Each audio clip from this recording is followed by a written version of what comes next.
Hey, this is John Carlos, and guys, Iron Giant 16-inch figure. You guys, I am so flippin' excited. Now, this box looks like I got kicked around by Ace Ventura a little bit, so hopefully, you know, the figure's okay inside the packaging.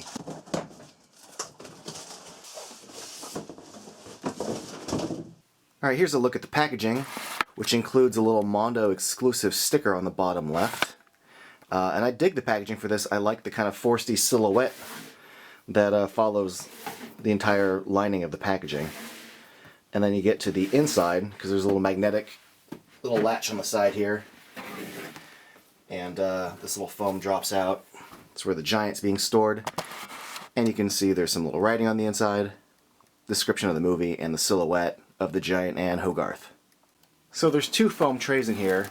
So before I take the paper off the Giant, I'm going to take this first tray out and just show you guys the inside of the bottom tray. I am so frackin' happy about this, I might just pee myself. Seriously, there might be pee at the end of this review. The actual design of this, from a sculpting and paint standpoint, is superb. And it looks exactly like the Iron Giant would look, like dimensionally speaking. I think I read that Mondo based this on like scans, like the original digital scans of his dimensions, so there's a reason why it looks so good. But just look at like his shoulders, like all the lines on his chest and shoulders and stomach, like the bolts, it's all exactly as it should be.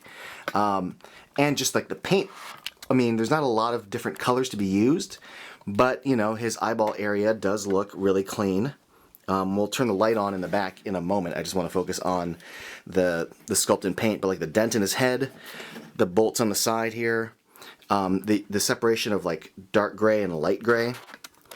All the bolts are really cleanly painted. I don't see anywhere like there's like a stray line going away from the bolt.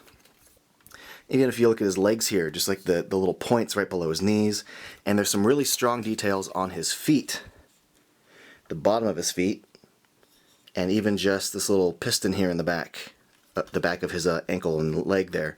Really, really strong work. Here you can see some of the screws that hold the figure, but they're all like kind of in the back. You don't see them from the front, so that's great. And even just like his hands and the separation between the gray and the dark gray, and just like the knuckle sculpting. Really, really, really strong works. The little vents look good. These little things in the back here, the buttons to operate the light and whatnot. So let's take a closer look at the articulation now. I'm very happy to report that articulation on this figure is pretty strong. We got the little ratcheted arms that come up and down, but the shoulder itself moves from the outer shoulder joint, not the ball joint. That ball is just for the arms going out. There's a mid-bicep cut, and then the elbow has its own hinge and its own cut at the other side of the elbow for that forearm. And then you got the chest, which is like a ball joint in the middle of the chest. Legs surprise me. Legs not only come forward and back, but they are ball jointed as well, so they can pivot like kind of outward and forward. And then the legs themselves at the knee, you have a knee joint and you've got a pivoting joint at the knee, like a ball joint. The foot has its little ankle joint, which has a little piston thing that moves within the outer shell of this piston. And then you've got the little lift at the foot as well. So a lot of really good points. There is no mid-thigh cut. If you want your feet to move, you have to move them from the knee.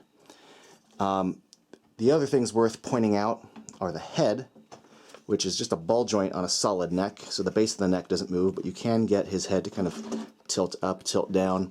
It's just a big light bulb underneath that they use as a ball joint, so that's neat. And then his jaw also moves up and down at the joint. The joint doesn't slide up and down the way it does in the film, so you can't kind of raise it up and do the smile, but you do have the basic mouth open and close effect, so that's cool. I wouldn't expect the bolts on the side to slide up and down. That's a tiny little detail. Speaking of tiny little details, the articulation on the hands, I already showed you the arm, but the hands themselves have a thumb joint, and then the base of the thumb is a ball, and then the fingers all can move, and then the wrist itself, it has a pivot at the wrist, and then a hinge upward and downward. So yes, if you are immature like me, you can get him to do that. I'm going to pull off the tab, which I think requires me to open this up and pull that out from within the 3 batteries. Oh, and they're spring-loaded, so they want to pop out the second you do that. Now the second notch from the top, the bottom of the 2 buttons, turns on his eye lights, which look pretty good here. My shooting lights kind of diffuse their effect, so you can't really see them too well in a brightly lit area. But here, I gotta say, they look pretty good. And then the top notch activates all the sound cues. I'm just gonna play them all for you now.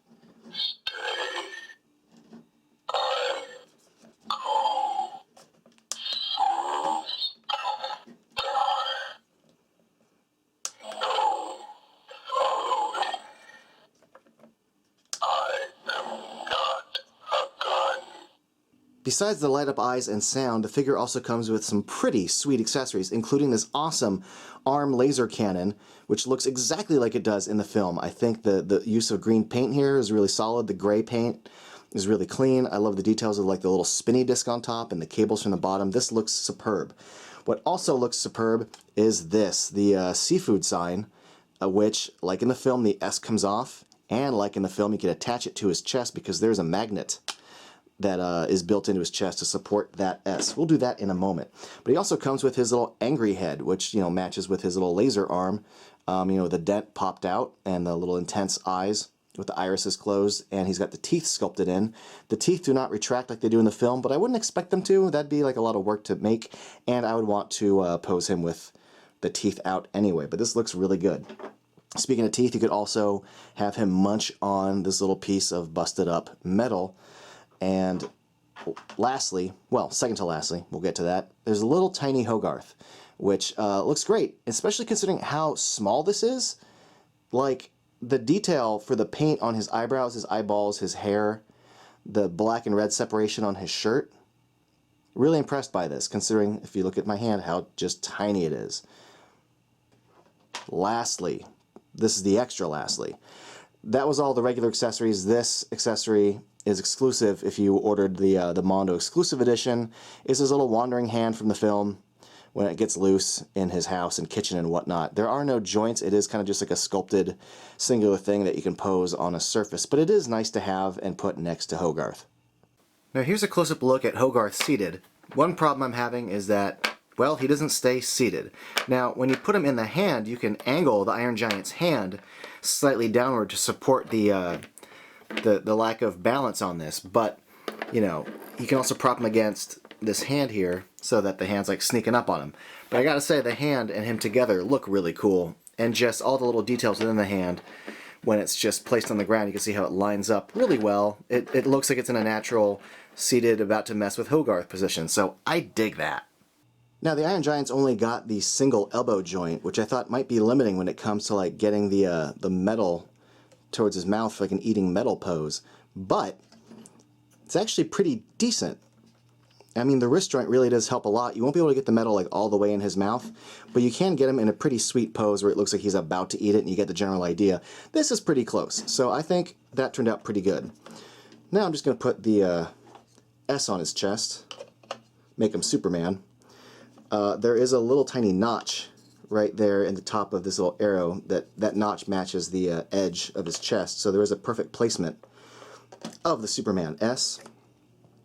Now I'm going to turn off the lights and pop on his evil eye, just so you can see the red eye lighting in here. Looks pretty good. I mean, it's simple because it's within the irises. It's pretty precise, but again, bright lighting kind of washes it out, but dimmer lighting does help highlight it.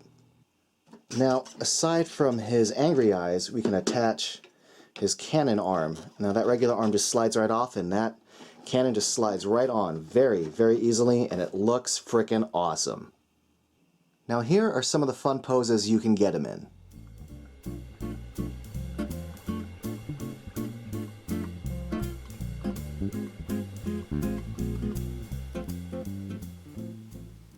As you can see, you can get this figure into some pretty cool poses. Now this figure will set you back about 300 bucks. I paid a little bit more than 300 because I got the version with the extra hand. Now that may seem like a lot, but this is also better than the average toy that you're going to go into Target or Walmart and pay 50 bucks for. This is a nice high-end collectible, and it's comparable to the price range that you see for Hot Toys and Sideshow collectible statues. And I think this is totally awesome figure. Now, Iron Giant's one of my favorite films ever of all time, so I find the $300 totally worth it. But also, Mondo made this. This is they're primarily an art company, but they're dipping their toes into toys and figures with this and Ninja Turtles, and I gotta say, between the paint and the articulation and the sculpt, Mondo did an absolutely great job with this. This is probably one of my favorite collectibles I have in my entire collection. I adore this figure. Great job, Mondo. And thanks for watching, folks. Subscribe to me on Instagram, Facebook, and all that stuff, yada, yada, yada.